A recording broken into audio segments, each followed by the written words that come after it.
Hello, this is Ann Cosgrove, Editorial Director of Business Facilities. Today's episode of the Business Facilities podcast is sponsored by Business Facilities LiveXchange. On April 25th, 2023, in Myrtle Beach, South Carolina, Dr. Anirban Basu, Chairman and CEO of Sage Policy Group in Baltimore, Maryland, delivered this inspired and informative keynote titled Show Me the Money Supply. We hope you enjoy this podcast, and stay tuned to find out more information about future LiveXchange events at the end of this presentation. Without further ado, Anirban Basu is Chairman and CEO of Sage Policy Group, an economic and policy consulting firm headquartered in Baltimore, Maryland, with an office in Orlando, Florida. The firm provides strategic, analytical services to energy suppliers, law firms, medical systems, government agencies, and real estate developers, among others. Dr. Basu earned his BS in Foreign Service at Georgetown. He earned his master's in public policy from Harvard, John F. Kennedy School of Government, and his master's in economics from the University of Maryland, College Park. He acquired his Juris Doctor at the University of Maryland School of Law. He completed his doctoral work at UMBC with a concentration in health economics. So, without further ado, Anirban Basu. Thank you.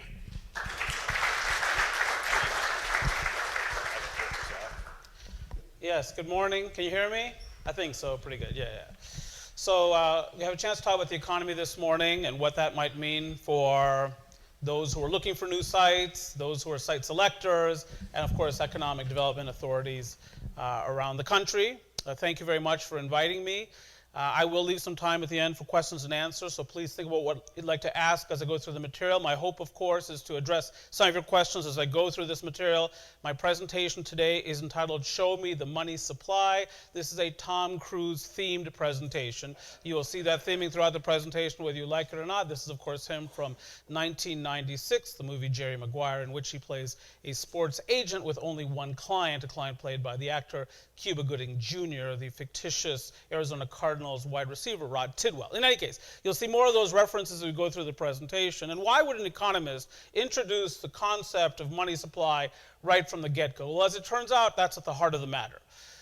When money is plentiful, when it's inexpensive, meaning the cost of capital is low, interest rates are low, that as a practical matter is pretty good for the economy, pretty good for economic growth. However, when money supply begins to dissipate, cost of capital starts to rise, that tends to be less promising or supportive of economic growth. Much of the data I'll show you this morning are time series data, so them are contemporary data to the right of the slide.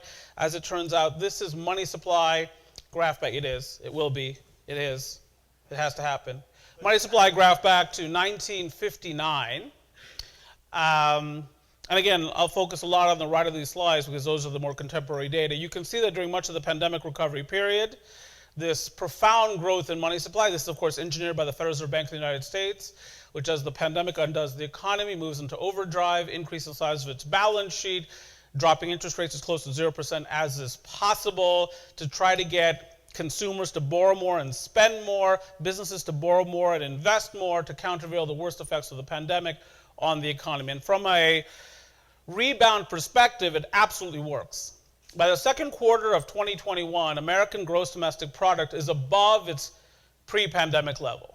Though the pandemic undoes the economy, of course, during the spring of 2020, 1 year later, roughly, we are back, at least along that dimension.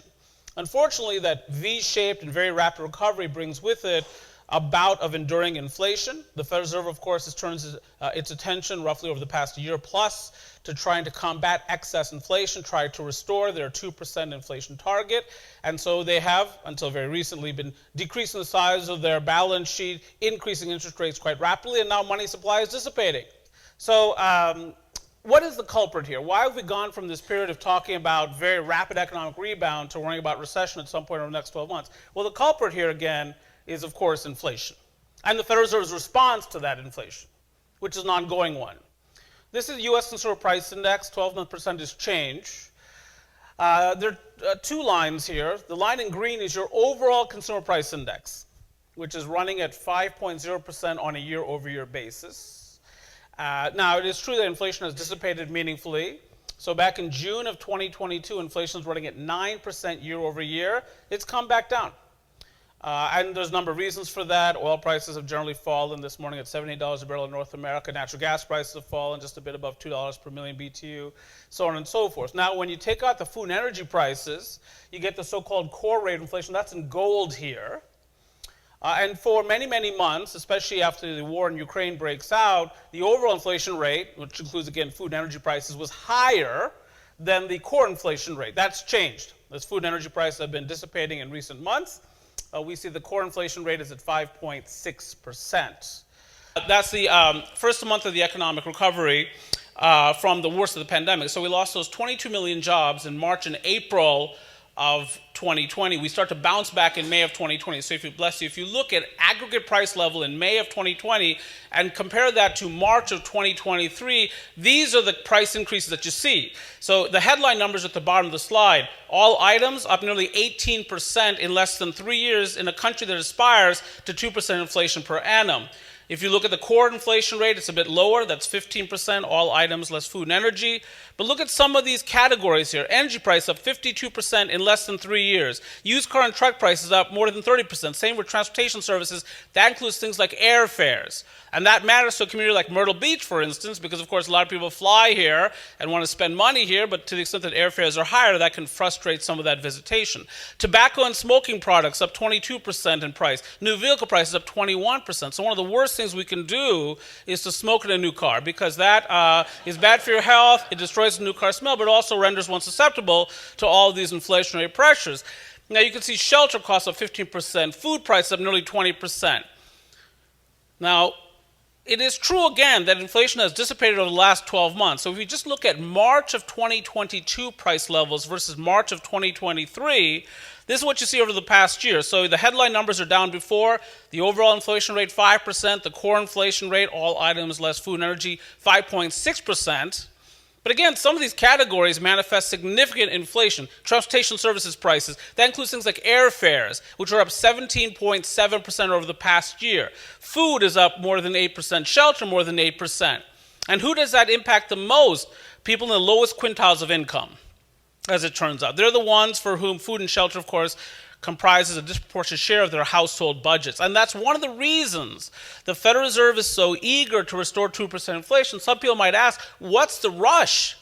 Let the economy run a little bit. Let's recover some more, so on and so forth. We've had a really good time. Economies rebounded very quickly. What's the rush? Well, one of the reasons is there's a bit of a social mission, I think, in this Federal Reserve, and they want to get inflation as close to 2% for those folks who are most damaged by this, including the 13% of American households aged 80 or above that live in poverty and therefore cannot turn into the labor market necessarily for support or increased income. And how does the Federal Reserve, in fact, respond to this? Well, of course, their leading policy instrument is the Fed funds rate, the federal funds rate, the overnight bank lending rate, the rate at which banks can borrow from one another to shore up their reserves. And why would a bank do that? Because a bank needs reserves in the bank to make loans outside of the bank, of course. So this gets to lendable fund capacity. Now, coming into the pandemic, the Fed funds rate is non-zero. We are in the midst of the lengthiest economic expansion in American history. The Federal Reserve quickly reduces the Fed funds rate to as close to 0% as possible. I'm graphing for you here the upper limit. There's a 25 basis point or 0.25% range of the Fed funds rate. So the minimum you can get here is 0.25% if one is graphing the upper limit, which is where we were for 2 years. In 2021, in the spring of 2021, when excess inflation rears its ugly head, the Federal Reserve responds by doing precisely nothing. You remember they view inflation as transitory, it's fleeting. The thinking was that it's only supply chain driven, that the economy is reopening as people were being vaccinated in various parts of the world. And so as demand skyrocketed, supply chains had not reopened fully. We had inflation, but as supply rose up to meet demand, inflation would naturally return to its 2% target. But instead what happened is inflation persisted month after month after month. Very strong recovery, very wrong prognosis on inflation as it turns out, and we enter a wage price spiral. So prices take off during the spring of 2021. Employees say, boss, I got a problem here. I can't afford my life. Would you give me a raise? A big one. Boss says, no problem. Economy's coming back very, very quickly. It's an inflationary environment. I got tons of pricing power. in a supply-constrained environment, I'll just pass along my cost increases to my customers. With more inflation in the economy, the worker comes back and says, I'm still suffering here. I need more. Employer says, no problem. But now we're in this wage price spiral, and the Federal Reserve, of course, has to break that cycle. And that's what it's trying to do by raising this Fed funds rate. So what was 0.25% on the morning of March 16th of 2022, a bit more than a year ago, is now 5%. Federal Reserve will meet in just a few days, early May, and probably raise another 0.25%. Many investors think that will be it. But the point is here that the interest rate is already high enough to suppress economic activity. At some point, the Federal Reserve, to be accommodative, has to start cutting interest rates. It's not simply enough, I don't think, to support economic growth to keep interest rates where they are or not to increase them any further. That's what I mean. So why do I bring this up? Well, the Federal Reserve is not trying to ostensibly at least destroy the economy. They're trying to engineer a soft landing. They want to, of course, slow economic growth, bring demand into conformity with supply without driving us into recession. And the question becomes, is that possible, or is that mission impossible? Now I will say that the Federal Reserve right now has some room to maneuver, that there is a path to a soft landing still available to us. Let me talk about how the Federal Reserve conceives of this. These two quotes come from Federal Reserve Chairman Jerome Powell, who said back in August of 2022, quote, while higher interest rates, lower growth, and softer labor market conditions will bring down inflation, they'll also bring some pain to households and businesses. These are the unfortunate costs of reducing inflation, but a failure to restore price stability would mean far greater pain. In November, our Federal Reserve Chairman says the following, let me say this. It is very premature to be thinking about pausing, meaning pausing our rate hikes. They have been hawkish in their language throughout, very serious about restoring their credibility as inflation fighters. They lost that credibility. I mean, this is not the Federal Reserve of Paul Volcker or Alan Greenspan or Ben Bernanke. If they had seen inflation rear its ugly head in spring of 2021, they would have raised interest rates immediately. Those are economists of the highest rank. Jerome Powell is attorney at law. Now, I have nothing against attorneys. If I'm ever charged with murder, I want one by my side, preferably one who failed legal ethics. But when I want the nation to make good monetary policy, you want an economist of the highest rank. So people, when they hear lags, they think about a pause. What does that mean? To summarize this presentation, what am I going to talk about this morning? Lag effects. Yes, it is that dull. And the notion here is very simple, though. It's when the Federal Reserve raises interest rates, as they did last month by 0.25%, the complete effect of that does not register on the economy immediately. Research indicates that it can take between 18 and 24 months for a rate increase to have its full effect on the economy. Well, the Federal Reserve only started raising rates on March 16th of 2022. Even that rate increase has yet to have its full effect on the economy, let alone the 0.5% after that, or the 0.75% increase after that, or the 0.5% increase after those, or the 0.25% after that, or the 0.25% last month. That's how you get to a 5% Fed funds rate. And so many investors and other stakeholders in the economy would say, you've done enough. You've raised interest rates at the fastest pace in roughly 4 decades. Wait for these lag effects to play out. Wait for the medicine to work its course. You will get down to 2% inflation having done what you have done. You might have already done too much. You just don't know. You're flying blind. You have been. But the rejoinder to that from the Federal Reserve Chairman comes in the form of this third sentence. It's very premature. So in the span of 3 sentences, our Federal Reserve Chairman says the words very premature twice. Not especially eloquent. Clearly not written by ChatGPT, but it makes the point. It's very premature, in my view, to think about or to be talking about pausing our rate hike. Now, admittedly, that was said several months ago. The Federal Reserve probably is on the verge of pausing their rate hikes. They'll raise next month. The bond market seems to predict that. Everyone seems to predict that. And thereafter, they might pause. They'll take a wait-and-see attitude. But, again, this is something that will continue to weigh on the economy. The good news is the economy continues to manifest momentum. We're not in recession right now. The broadest indication of U.S. economic progress is growth in gross domestic product, our national output. These are quarterly data, annualized rates of growth. You can see the economy undone during 2020's initial half, including that negative 29.9% performance during the second quarter of 2020, and then the V-shaped, very rapid recovery, the 35.3% during the third quarter of 2020, followed by several quarters ensuing of high single-digit rates of growth. And again, by the second quarter of 2021, we're back to where we had been pre-pandemic along the dimension of GDP. True, During 2022's initial half, we sustained 2 consecutive quarters of negative GDP growth in real terms, satisfying a technical definition of recession, but then another bounce back, 3.2% during the third quarter, 2.6% growth during the last quarter of last year, the fourth quarter of last year. The Atlanta Federal Reserve maintains a product known as GDP Now, which forecasts current quarter GDP. And for our purposes, because the Bureau of Economic Analysis is yet to release data regarding first quarter GDP, that'll happen later this week, the current quarter is the first quarter statistically of 2023, and the Atlanta Federal Reserve estimates that the U.S. economy grew more than 2%, 2.5% on an annualized basis during the first quarter of the year. None of these are indicia of recession, and we continue to see, and this matters, I think, particularly to tourist-centric or visitor-centric regions, strength in certain parts of the economy, including, as it turns out, consumer spending. This is U.S. retail sales. The last 3 readings here are January, February, and March of 2023. Now, it is true that retail sales fell in November, December of last year. Retailers came into 2023 with meaningful levels of inventory. They discounted that inventory pretty aggressively in January. Consumers, beleaguered by inflation, jumped all over that merchandise. And so January sales were fabulous, the record high, but since that time we've seen retail sales fall back a bit the last couple of months through March. Nonetheless, you can see here the consumer has been very aggressive in their spending. They have stared inflation right in the eyes and spent right through it. And again, I'll give you an example. I mentioned a moment ago that airfares were up 17.7% over the past year. Now, I know you are very successful people, former mayors, heads of organizations, heads of economic development authorities and associations, so on and so forth, site selection consultants of the highest rank, Canadians. So when you board an airplane, because of your successes, you are, as a general proposition, aisle and window people. That's who you are. You're aisle and window people.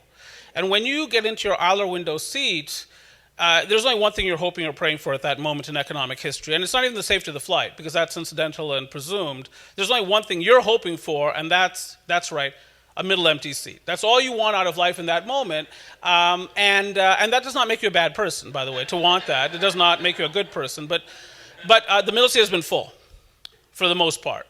The consumer has spent pretty aggressively. You can see that in the TSA data, so on and so forth. Airfares are way up. Airlines have significant pricing power. Their corporate earnings are blossoming. They continue to raise prices because they see the consumer is willing to pay those prices for that experience. A lot of bottled up, pent up demand there. But where I really see the strength of the U.S. economy more formidably than in any other component is in the labor market, which of course supports all this consumer spending. This is monthly job growth back to May of 2020, national data. In March of 2023, the last month for which we have data, America has 236,000 jobs. And I have to admit, as an economic forecaster, the economy has not worked out precisely the way I would have anticipated. If somebody had said to me 14 months ago, look, here's what's going to happen. The Russians, in fact, are going to invade Ukraine. That begins on February 24th of 2022. And the next month, the Federal Reserve will start raising interest rates at their fastest pace in more than 40 years. What do you think is going to happen with unemployment, Anirban? Now, at that time, March of 2022, U.S. unemployment is sitting at 3.6%. Where are we today? 3.5%.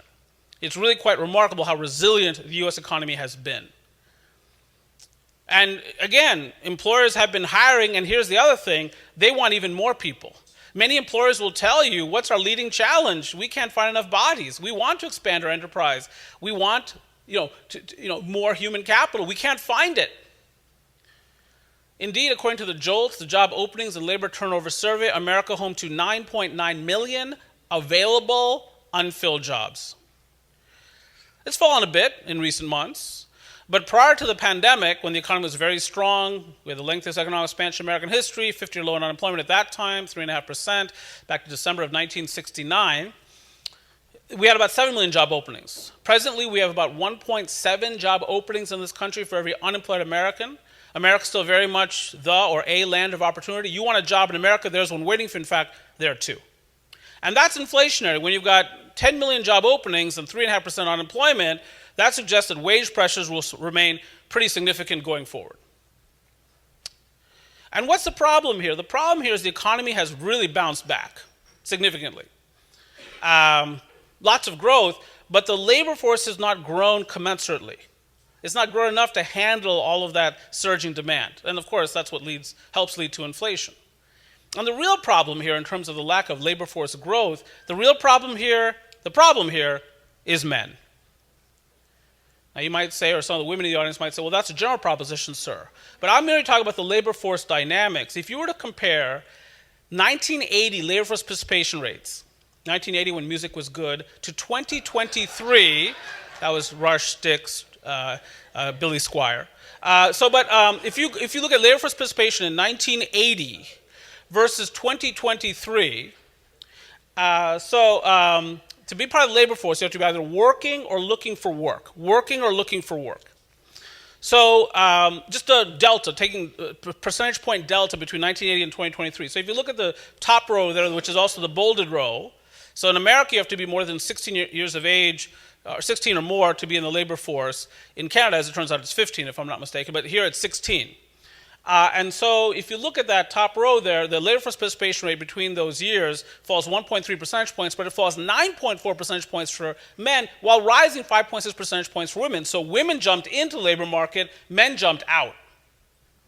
Now you can break this down by age. 16 to 19-year-olds, negative 19.3 percentage points overall, negative 23 percentage points for men, negative 15.6 percentage points for women. How do we explain that? Well, that of course is college. You'll remember that we lost a ton of manufacturing jobs in the 1970s in this country. The mantra was increasingly, this is going to become a service sector-oriented economy, and to participate at the highest rungs of that economy, one has to have significant educational attainment to be an attorney, an engineer, a physician, so on and so forth. And if one is going to college, it's less likely that they make their services available to the labor market. 28 to 24-year-olds, negative 5.4 percentage points overall, negative 12.8 percentage points for men, positive 1.5 percentage points for women. How do we explain that? Well, that could still be college, because it probably takes most guys 6 to 8 years to finish college. But 25 to 34-year-olds, how do we explain that? Positive 3.5 percentage points overall, negative 6 percentage points for men, positive 12 percentage points for women. What are these young men doing? What are they up to? They're 25 to 34 years old, and they are not working or looking for work. What are they doing? No one really knows, because everyone's too scared to ask. But it might involve a couch, maybe Sports Center 3 or 4 times, bologna and salami sandwiches from up above, mom and dad, as one is sitting in the basement. And now you might say, Anirban, you're getting too emotional about this, too exercised. Please, control yourself. The idea of a 33-year-old American man sitting in his parents' basements getting bologna and salami sandwiches while playing video games and smoking weed, that's adorable. And I agree, that is adorable. There's no question about that. It's lovely. But it's less lovely when they're 43 years old. So 35 to 44-year-olds, positive 3.7 percentage points overall, negative 5.3 percentage points for men. You can see the positive for women, double digits, and so 11.7 percentage points. So the point is men jumping out, women jumping in, and that's one of the reasons with this constrained labor force, and that's particularly true, of course, in occupational categories traditionally dominated by men. Construction, for instance, is about 85% male. Manufacturing is about 70% male. Males also dominate in terms of mining activity, truck driving, so on and so forth, which is no surprise where we see some of the most profound shortages of human capital. Though, of course, in female-dominated segments like healthcare, education, we also see lots of shortages and also a significant evidence of burnout among both major genders. So in any case, that's one of the issues here. That's one of the reasons we have so much inflation. The labor force is simply not keeping up with the demand for workers. And American employers, again, to remind ourselves how strong the economy has been, would like to hire more people, even though we already have record levels of employment in this country. We've also recovered along this dimension. If you were to compare February of 2020 employment, why that month, that's the last month before we shut down the economy, versus March of 2023, last month for which we have data, America's up 3.2 million jobs in 3 years. That's not terrible. These horizontal green bars represent the number of jobs added or subtracted by each of these industry categories over time. So at the top of the list is professional business services. That's your law firms, your accounting firms. Many white-collar jobs show up in those categories. It's a very large part of the U.S. economy, which helps explain part of its primacy here, but also disproportionately, these segments offer the opportunity for people to work remotely. And that's what many Americans seem to want, as you know. So a recent survey indicates that 68% of Americans prefer to work remotely as opposed to in an office or at a job site. They don't want to commute. They don't want to be with their colleagues. They do not like their colleagues. A separate study finds that 57% of Americans find their colleagues to be annoying because they, A, overshare, meaning I asked you what you did this weekend, I did not intend for you to answer. They take credit for when others work, but the number one reason people find their colleagues to be annoying, they interrupt during meetings, which can happen on Zoom, of course, and typically does. Nonetheless, there's this general preference for remote work. At the bottom of the scale, leisure and hospitality. That's your hotel and restaurant worker by and large. It's a segment that is the lowest wage segment of the economy, so often outcompeted for human capital along the dimension of compensation, but also as a general proposition does not offer the opportunity for people to work remotely. I delivered a presentation recently in Traverse City, Michigan, another tourist destination as it turns out, and driving out of town I passed a Taco Bell, and on that Taco Bell there was a large sign that said help wanted. Of course they all do, but then next to that sign was another large sign that said we pay daily. Meaning, if you work for Taco Bell, you don't have to wait for payroll. Don't worry about it. You work today, we'll pay you today. And that's where we are. And you can hear all kinds of stories of employers doing all kinds of things to try to retain and recruit human capital. One of the next battlefronts, I suspect, will be the 4-day work week. And you will see more and more employers turn into that 4-day work week. And I'll talk more about this as I go through the presentation. This obviously has enormous consequences for real estate development, site selection, best and highest use of various properties, redevelopment of properties, so on and so forth. We can talk about this more during Q&A, for instance. Now, this issue of challenging labor markets and not being able to find enough workers is an even greater challenge in those communities that are growing the fastest. This is employment growth for the 25 largest metropolitan areas in America, February of 2020, the month before we shut down the economy, versus March of 2023. Notice the preeminence here of the American South. So where do we see the fastest job growth over this 3-year, 1-month period? Dallas, Tampa, Charlotte, Orlando, San Antonio, Phoenix, Atlanta, Riverside, California, Houston, Miami, San Diego. That's your top 10 on this list, or top 11. Philadelphia, in the Northeast, of course, sneaks into that first column along with Denver to the west. But the Northeast is largely in the right-hand column: New York, Chicago, my town of Baltimore, Washington, D.C., also the Midwest, Chicago, Minneapolis, Detroit, St. Louis. Population growth and job growth has been softer in those parts of the country than in the South, where the population growth has been very rapid. We'll talk about the housing market later in the presentation and some of these migration dynamics which appear to be changing. Nonetheless, that's where the energy has been. And people in the North sometimes say, at least in my state of Maryland, I spoke yesterday to the Maryland Economic Development Association, so economic development directors there in Cambridge, Maryland, but many of them will say, well, yeah, but that's retirement. That's baby boomers, they're retiring, they're moving to the South, so on and so forth. But you look at some of these cities like Austin, Nashville, Orlando, St. Petersburg, Florida, Charlotte, so Phoenix, you see tons of young people everywhere, Miami. So it's not just about migration of one demographic. People in the North sometimes, not in this audience, but from the North sometimes fool themselves into thinking that they're doing better than they are. They're losing a lot of young human capital to these southern cities as well. Now, I find this slide to be interesting, but the next slide is more important macroeconomically. Same 25 major metropolitan areas, but instead of employment growth, these are unemployment rates as of February, last month for which you have these data. And you can see the problem here. These unemployment rates are too low.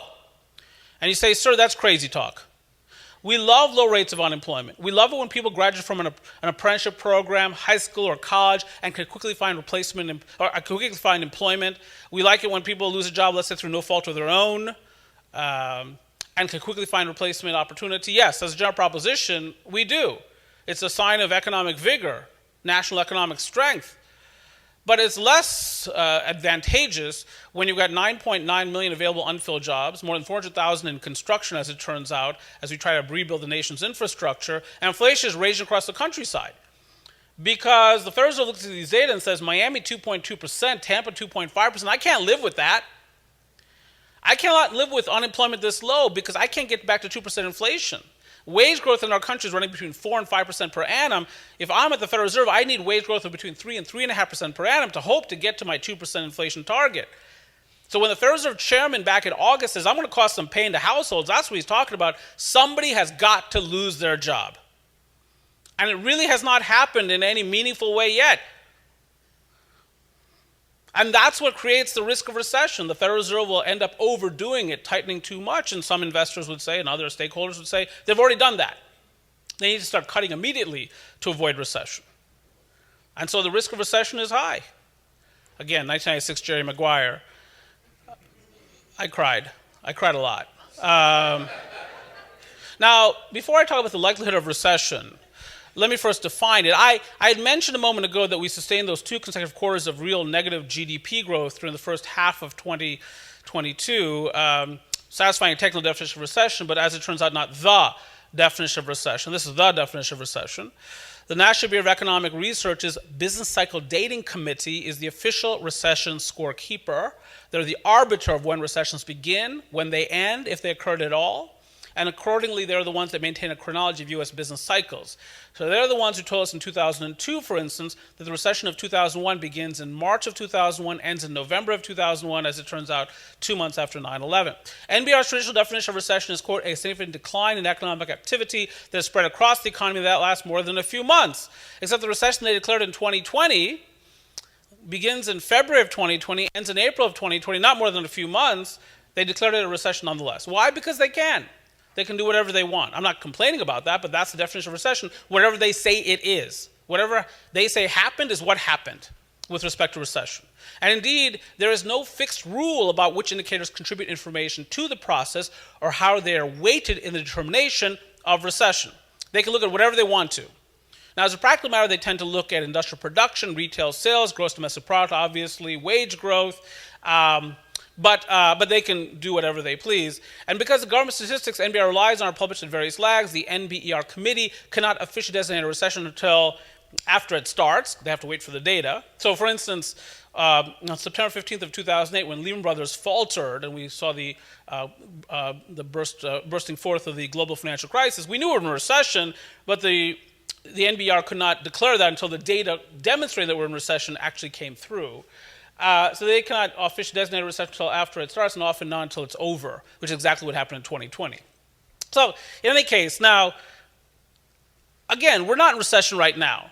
There might be some people in the audience that say, what is he talking about? The economy is doing just fine. Yes, we're not in recession right now. But there's some leading indicators I'll show you. This is not a particularly great one for this time, but one of the leading indicators people use is the stock market. The S&P is opened up this morning at 4137.04 and has been rallying for much of this year. But you can see it fell a lot last year. It was down 19% last year. The Dow was down 10%. NASDAQ was off 30%.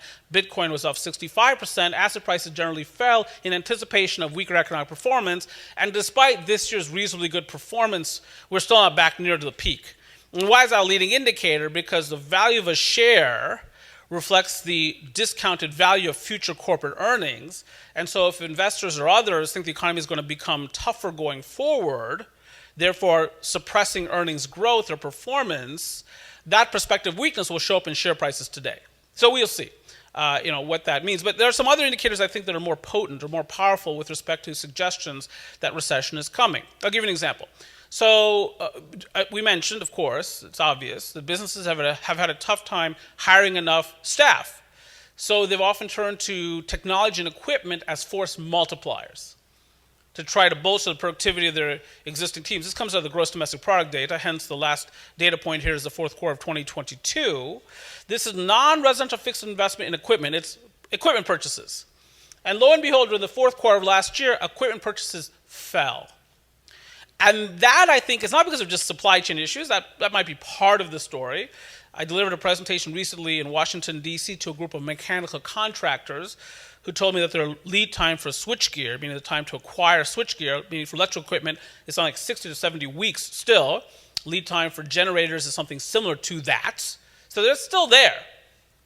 But I think this is really happening, this decline in investment purchases, because CEOs have altered their perception of the economy and how they should engage it.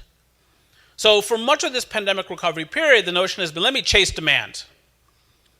The economy is growing very quickly. There are supply chain issues out there. There are supply shortages. If I can meet that demand, if I get to market first, I gain market share, and in an inflationary environment, I can monetize those market share gains because as it turns out, inflation and corporate profitability are positively correlated.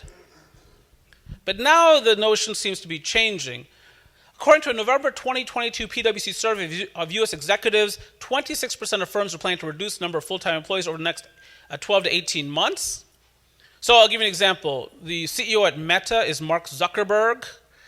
So Mark Zuckerberg, during a recent earnings call, said the words efficient or efficiency 41 times. He has declared this the year of efficiency at Meta. He has started to cut costs, started to lay people off. His stock price earlier this year rises 70%. And many CEOs are not that creative. They play follow the leader. So when they see Zuckerberg at Meta driving his share price higher, making his board happy, his shareholders happy by cutting costs, they might follow the leader. In August of 2022, 50% of firms said they already had or had a plan in place to reduce overall headcount. 4 out of 5 executives surveyed by PwC in November of 2022 said a recession is coming within the next 6 months. Now, they're probably wrong about that. That was said 5 months ago. I doubt recessions break out in the next month. There seems to be simply too much underlying economic momentum for that outcome. Nonetheless, the attitude has changed. The layoffs have begun. Saw a major manufacturing layoff announced this morning, as it turns out. So these are some noteworthy layoffs, just a sampling of them. But you can see Amazon at the top there, 27,000 layoffs. Not one, but 2 layoff announcements this year, the most recent being 9,000. But Amazon has done more than that this year. Not only have they announced 2 layoffs, including in their advertising department, but they said to their white-collar workers, you have to come into the office 3 days a week. 3 days in 1 week into the office? It's barbaric. It's like 19th century. My guess is that it is in part for collaboration, inspiration, supervision, innovation, so on and so forth, but also to get some people to quit. Because again, the game right now among some is to control headcount. These firms did a lot of hiring during the pandemic. They want to see who's worth keeping, who's dedicated to the mission, the organization. You can see some manufacturers here, 3M, Boeing, and Dow toward the bottom, for instance, but a number of them. Now, you say, Anirban, with all these layoffs, why is the unemployment rate still 3.5%? Well, because in this environment, in many cases, people who are laid off are quickly finding replacement employment. The demand for workers is quite high. The exception seems to be for employees that make over $200,000 a year. If you look at the continuing claims data, continuing claims for unemployment insurance, that population of people who have been making over $200,000 and are now on unemployment insurance and can't get off for whatever reason is rising pretty rapidly.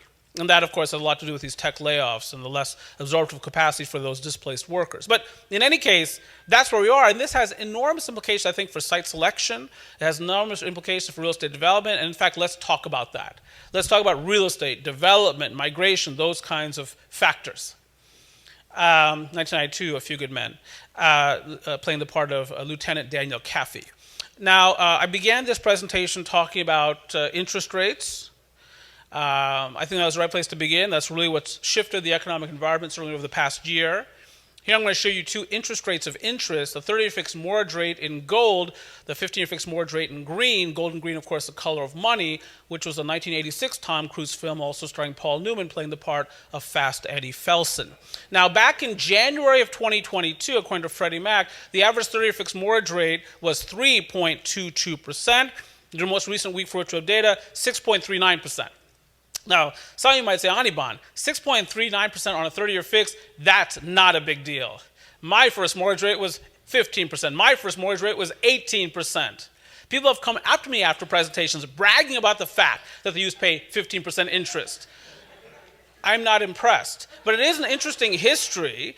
And so for those folks, 6.39% would not appear especially onerous. However, to millennials and Generation Z, these interest rates appear preposterous. And that's where we see the dissipation in housing demand or demand from ownership opportunities. It's among the prospective first-time buyer.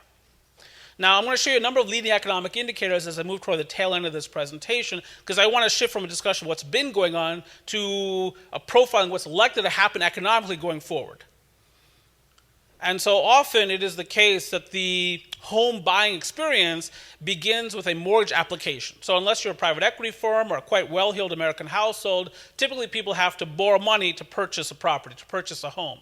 So mortgage originations would tend to be a leading economic indicator. This is your U.S. mortgage loan applications composite index from the Mortgage Bankers Association. It is down 80% from its peak in 2021. It has flatlined, and again, it's because of higher interest rates. This is engineered by the Federal Reserve. The Federal Reserve is trying to slow the economy, but of course they're going to have a disproportionate effect on interest rate sensitive segments of the economy, and there may not be any more sensitive segment of the economy to interest rate increases than the housing market. And I would say to you that the U.S. single-family housing market is now in its own recession. Though you might push back and say, how can that be, sir? Is it not the case that in certain markets, or at least according to certain indices, that home sales prices now are actually higher than they were a year ago? And for instance, if you look at the S&P Case-Shiller Home Price Index by metropolitan area, so unfortunately these data only go through January of 2023. These are quite lagged. But that's the latest data that we have. But if you look at this, this is year over year, 12% change in home sales values. Double-digit gains in Miami. You can see, again, the primacy of the American South, Miami, Tampa, Atlanta, Charlotte, Dallas near the top, so on and so forth. We've seen that. It's pretty impressive. Some of the cities at the top also may surprise you, Cleveland, Chicago, so on and so forth, but we see that as well. So how can you say, when home prices are rising in Cleveland, Ohio, home to the worst football franchise in the world, that's just data. That we're in recession, our housing market's in recession. Well, that's the last year through January of 2023, which would include frothy months for the housing market like February and March of 2022. If I show you just January data itself, so just look at the month over month, the 0% axis is the right-hand axis. Everything but Miami is negative here. Miami is 0.1% to the positive, but not adjusted for inflation. Seattle losing 1.4% of its home sales value in 1 month. That's sort of a big deal. Obviously a tech-intensive community. San Francisco, same thing. So it's starting, and I think that this process continues of downward home price adjustments. This is a macroeconomic outcome, but let's think about the underlying microeconomics. So you've got, and we're in the spring selling season now, many prospective home sellers who are saying to themselves, my goodness, I wish I had sold this house back in February, March, or April of 2022, when mortgage rates were low and there are all these bidding wars all over the place. I would have had no problem whatsoever, but I waited too long. Mortgage rates got out of hand from the prospective buyer's perspective, and so I got a problem here. But you know what? Here's the thing. I only need one buyer to bail me out. I just need one buyer to bail me out. Call them a sucker, call them what you will. I just need one of them. So I'm going to keep my asking price high and hope for the best. Now, the prospective buyer is saying, hold up. Are you saying home prices are falling now? I don't want to catch a falling knife. I don't want to walk away from the settlement table with negative equity. I'm bidding low. So when you've got sellers offering up here, buyers bidding down here, in the interim, you're going to have a paucity of home sales, which is exactly what you see in the data. Existing home sales are down 22% over the past year. But what you're also seeing on Zillow.com, Realtor.com, is more and more sellers saying, I may need to reduce my asking price. That's part of this price adjustment process. And so I think this process has just begun. Now, this affects, of course, things like construction. In a labor-constrained environment, what really matters to economic development includes housing policy. If you can provide housing, therefore attract population, therefore potential entrance into the workforce, and therefore satisfy the needs of employers, you've got a growth story there. But it starts with housing, really, and accommodating incoming population. But these dynamics are not particularly good for new housing development, at least single-family home building. So another leading indicator, this is residential building permits. And it's a leading indicator because if you're a builder, you've got to pull a permit before you build. So the yellow line here is single-family residential building permits. You can see that's been cratering. And even during the best of housing market times, it was tough for home builders. Because, yeah, demand was high for what they were producing, of course, and they had significant pricing power, but they're also dealing with massive increase in softwood lumber prices, not enough workers, couldn't find key components like garage doors, which are custom-made to houses, those kinds of things. But now, with demand for home ownership dissipating in America, thanks to higher mortgage rates in particular, but also low inventory and high asking prices, you can see now the green line is multifamily. And that's, for the most part, driven by apartment construction, apartment development. And that part of the market remains pretty strong here, pretty stable. And all things being equal, it should remain stable because higher mortgage rates are good for the rental market and therefore good for multifamily development. And the logic here is pretty simple. And let me turn to the restaurant market to provide it. There's a restaurant chain known as Checkers. Have you ever heard of this restaurant chain? And for many, many years, their slogan has been, you got to eat. You got to eat. That's their value proposition. You got to eat. I view that as the worst slogan in the history of U.S. corporate enterprise, as it turns out. Because yes, you got to eat, but not at Checkers. I mean, we have Red Robin in this country, you know. So, but the point is, same thing in the housing market. If you're not going to buy a single-family home, let's say you're a millennial household, and the oldest of millennials are now in the mid-40s, if you're not going to buy a house, then you're going to rent. And that drives up, of course, occupancy rates in apartment buildings, and that puts upward pressure on rent. And we see rents rising still in many, many communities. So there's that. Now, this next leading indicator relates more to commercial construction. And this is, I think, the next shoe to drop in the recession story. That when you look at the failure of Silicon Valley Bank on March 9th of this year, or Signature Bank 3 days later, that was not driven by delinquencies, defaults on loans, that was driven by poor treasury management. But many of these banks, particularly community banks or small regional banks, have a lot of exposure to commercial real estate. That's who makes the loans often to developers. It's that local bank. And the commercial real estate markets are in pretty bad shape. This is your Architecture Billings Index. It's a reflection of how busy architects are. So you see the 50-yard line running west across that slide. Any reading above 50 means that architects are collectively busier now than they were last month. You can see that during much of the pandemic recovery period, architects were getting busier and busier and busier, designing lots of projects, which is great for, that tells you that commercial real estate is strong, that investors are interested in buying those properties, upgrading them, maybe building them from scratch. Because one of the things that we saw early during the recovery period from the pandemic is obviously very low interest rates. And so people couldn't generate much income from the bond portion of their portfolio. Last year, fixed income got its last name back, but prior to that, interest rates were very low and people were looking for income. A place to get income is real estate. It generates rents and hotel room revenues and so on and so forth. And when people buy real estate, it often triggers a lot of construction and design work, including among architects. But for the last 6 months, the reading has been below 50. And it gets to a weakened economy, higher cost of capital, and some underperformance among some of these commercial real estate segments. A good example, of course, is the U.S. office market. U.S. economy grew 2.1% last year. We added hundreds of thousands of white-collar jobs, but the office vacancy rate nationally went up to 12.5%. And it's understated, that vacancy rate. Why? Because there's a lot more space than that that's vacant, but it's not deemed to be vacant statistically because it's still leased. But as these lease renewals come up, you'll see an ongoing upward pressure on vacancy rates. Same thing with mall vacancy. Look at shopping malls. We suffered earlier this week the bankruptcy of Bed Bath & Beyond, but in 2020 we suffered Pure & Imports and Francesca's and Guitar Center and many, many others. GNC went bankrupt that year. And that often leads to store closures. Many of these retailers that went bankrupt, Brooks Brothers, operate in malls. So mall vacancy is very high. And then hotel occupancy, despite the revenge of leisure travel, because business travel has not come back very aggressively, that's meaningfully below what it was pre-pandemic. So some of these commercial real estate segments are pretty weak, and a lot of that vulnerability sits there on bank balance sheets. And we're hearing a lot of talk about bankers not wanting to refinance some of this distressed commercial real estate debt. So at some point, you're going to see significant write-offs on these bank balance sheets, which will further constrain lending, capital availability, credit.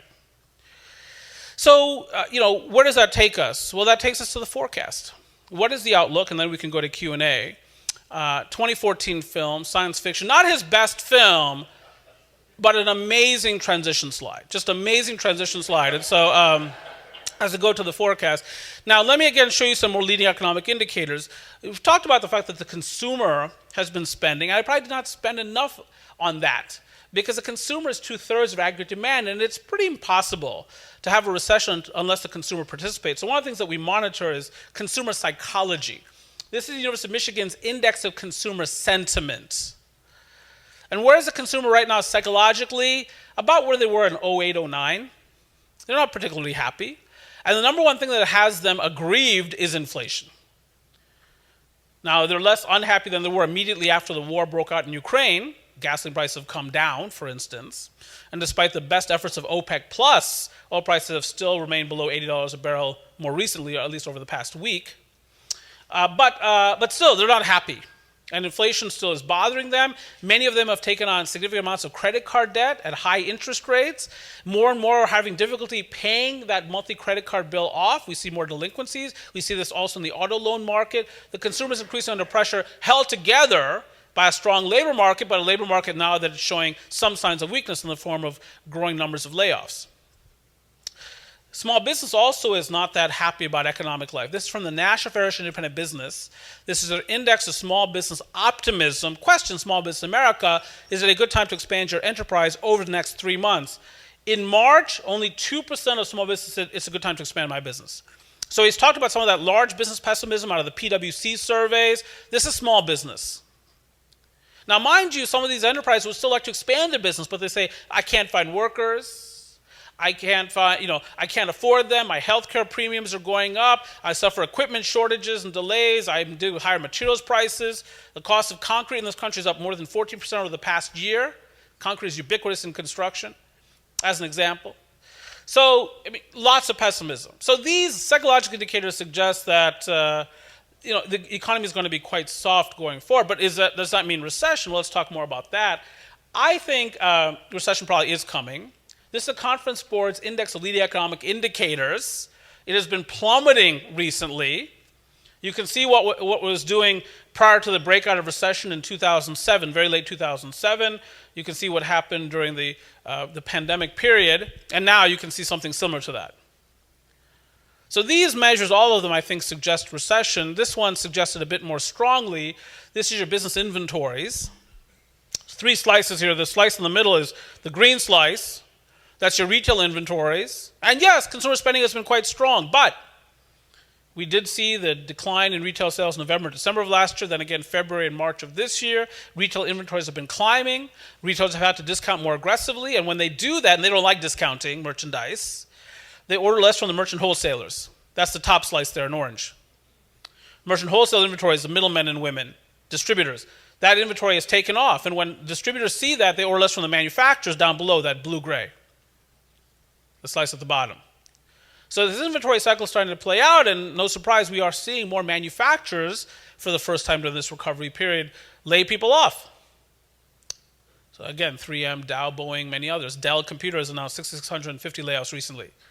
So now, again, I think these measures are strongly hinting at recession, but this next measure is screaming that recession is coming. This is your yield curve. So again, 2 interest rates of interest. The interest rate or the yield on the 1-year Treasury is in gold. The interest rate or yield on the 10-year Treasury is in green. Now, typically you'd expect the yield, the interest rate on the 10-year, to be meaningfully above that on the 1-year. Why? Because if I'm going to buy a U.S. Treasury, thereby lending to the federal government for 10 years, I'm not going to see my principal for a decade.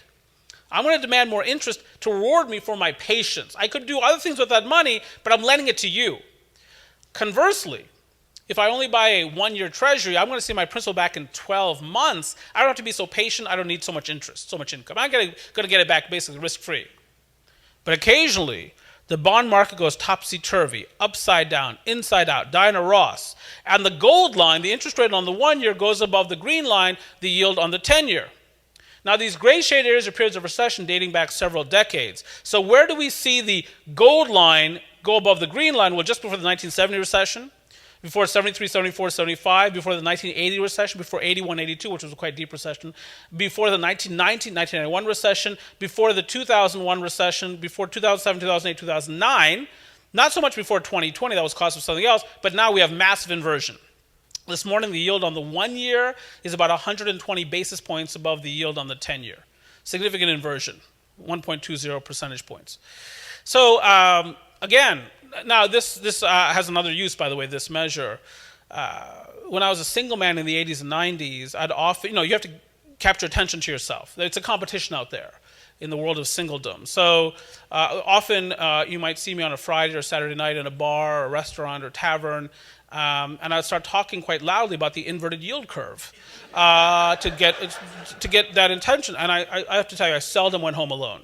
So it really does work, and if anyone wants to slide before the weekend, please tell me, but only if you're single.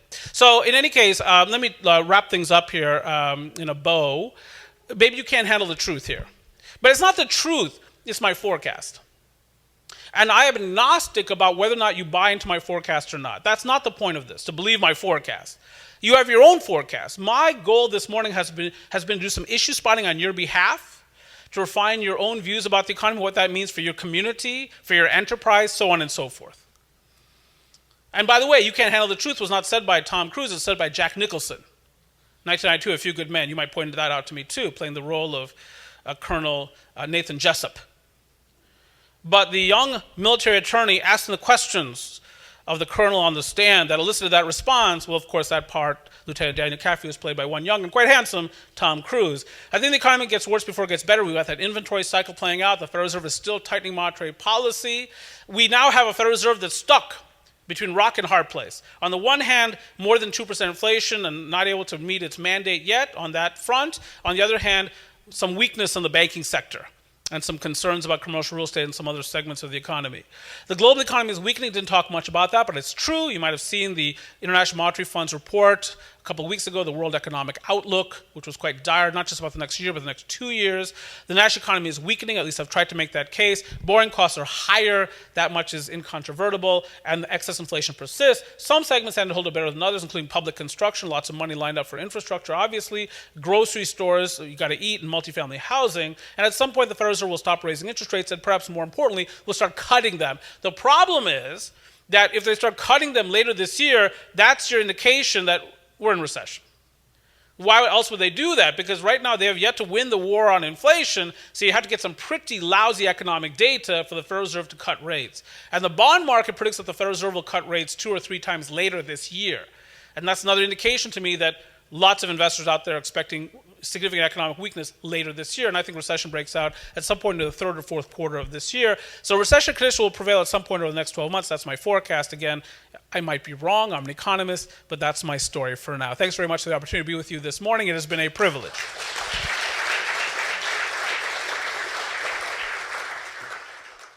Thank you for listening. For more information on Business Facilities LiveXchange, including future dates and locations, visit businessfacilities.com/LiveExchange.